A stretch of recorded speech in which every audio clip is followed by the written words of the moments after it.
السلام عليكم ومرحبا بكم في قناة شهوات بسيطة مع أم البنات.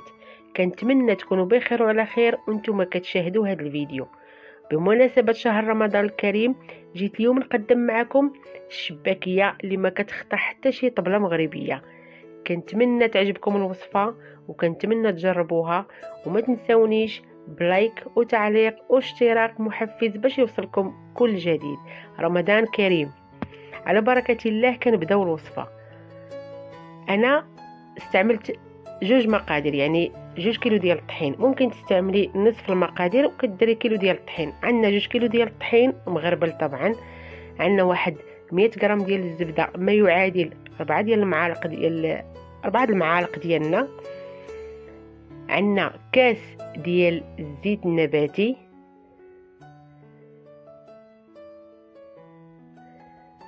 وعندنا كاس ديال زيت الزيتون،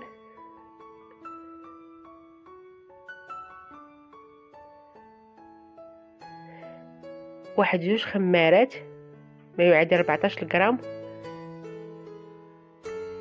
كنحاول نخدم الطحين بالزبده والزيت حتى كتدخل الزيت في الطحين كامل وتيولي مبسبس كامل بالزيت وبالزبده. هو كياخد شويه ديال الوقت، ولكن بشويه علينا حتى كنخدموها مزيان.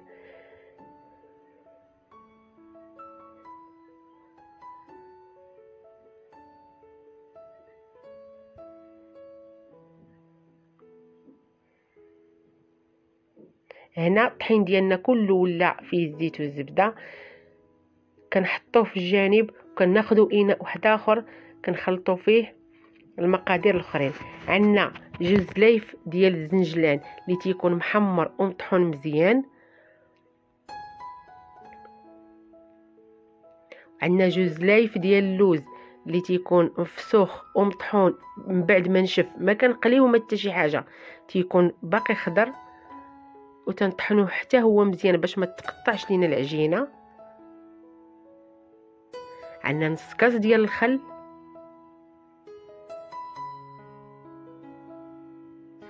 عندنا كاس ديال المزهر،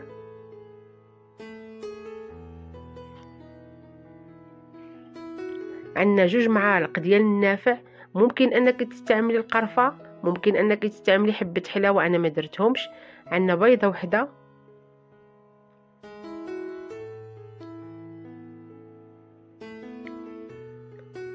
في واحد الكاس فيه الماء دافي كندير شويه ديال الخميره ديال الفوريه وكنخليها تطلق شويه.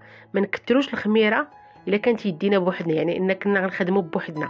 كان اللي غادي يعاوننا كندير شويه الخميره بزايد. درت شويه ديال الملحه.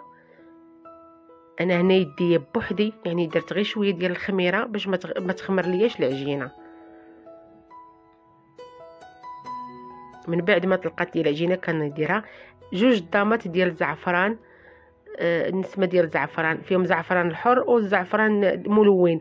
ممكن انك تستعملي زعفران الحر، ده تيبقى اختياري.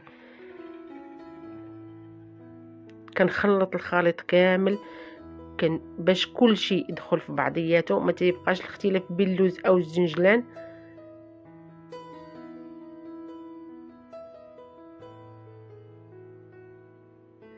هذا الخليط ديالي. من بعد ما تناخذ الطحين ديالي اللي صايبت قبل وكندير فيه الخليط ديال الزنجلان واللوز اللي خلطت كامل.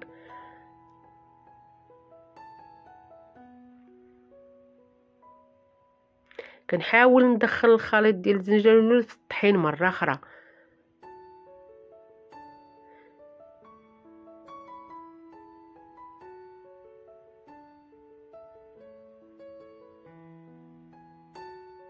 غير بالخاطر وبشويه علينا حتى تدخل الخليط كامل كيتجانس مع بعضياته.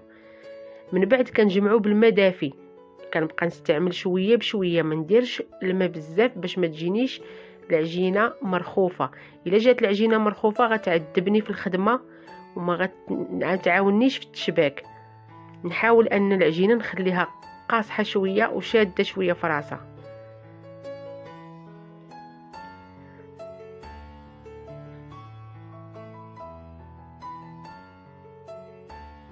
العجينه ديالتي تجمعات كتكون شويه شاده في راسها، كنحاول ندلكها شويه بيديا ماشي بزاف، غير شويه باش انها تتعطيك الطع باش تخدمي بها.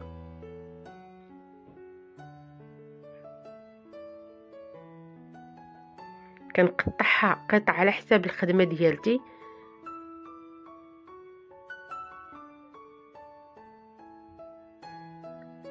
كنصنع منها كويرات صغار.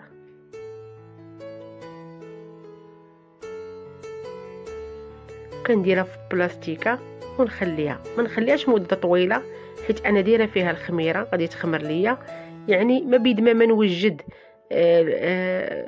الماعن باش غادي نخدم صافي كنبدا الخدمه. كناخذ المدلك ديالي كنطلق العجينه وكنحاول نطويها على نفسها واحد جوج طويات باش كتجيني من الداخل بحال مجعبه.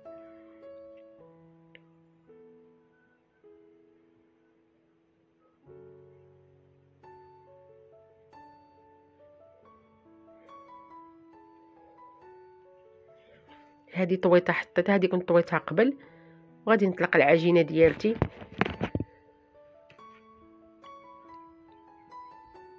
كنحاول نصنع منها يعني نقطع على حساب باش تجيني مربعات، ما نبقاش ما نديرش الشياطه ديال العجينه باش ما نبقاش نعاود. نفس اللي كنخرجوا من الماكينه انا كنخدم بالماكينه، ممكن تخدمي حتى باليد بالمدلك بهذه الطريقه كتطلقي باش ما يبقالكش الكسر، باش ما تبقايش تعاودي في العجينه. كنديرها في الماكينه، كندوزها في 2 وكندوزها في 5.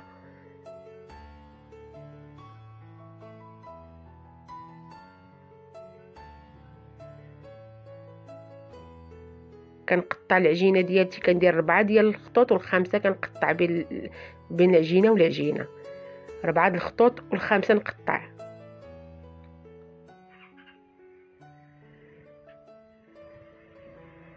نتوما لاحظتوا ان ما عنديش العجينه شايطه.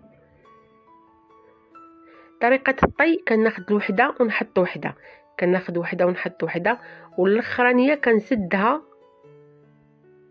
كنسدها ونقلب كل شيء للفوق. كتجيني جهه فيها 3 ديال الاشرطه وجهه فيها 2 ديال الاشرطه.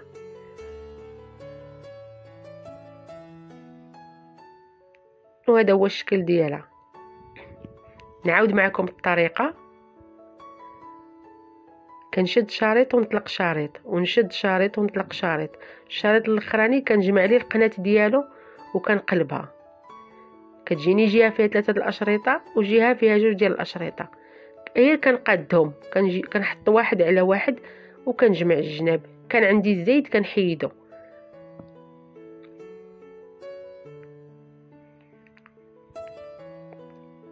هذه الطريقه الثالثه عاوتاني بنفس الطريقه.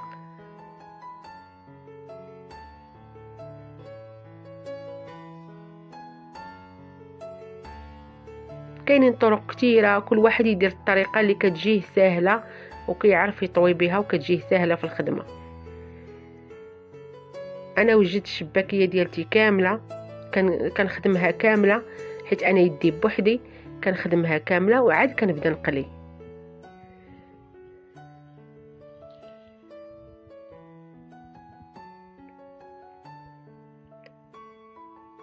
فوق النار كندير واحد المقله تكون ثقيله وكندير فيها الزيت بزايد وكنخليها تسخن مزيان. ما نحطش الشباكيه ديالتي وهي الزيت باقا ما سخوناش، كنديرها تسخن مزيان. من بعد كنبقى نحط كنبدا بالطاوه الاولى او الصينيه الاولى اللي خدمت، هي اللي كنبدا نقلي فيها، هي الاولى. كنخليها تشد راسها والعافيه تكون مهيله، ما تكونش العافيه مجهده، وكنقلبها كتحمر ليا شويه. ما كتبقاش النسبه ديال العافيه كتبان لكم انها طالعه بزاف. كنبقى صافي وكنحيدها. ملي كنحس بها بانها طابت تحمرات خدات شويه ديال اللون، كنحيدها من الزيت وكنديرها في العسل. العسل تيكون بارد ما يكونش سخون. وندير الشباكيه ديالتي تبقى واحد شويه في العسل، ما بيد ما حطيت الطيبه الثانيه كطيب حتى كنشوفها قربت طيب الطيبه عاد كنحيدها من العسل، كتكون شربات العسل ديالنا.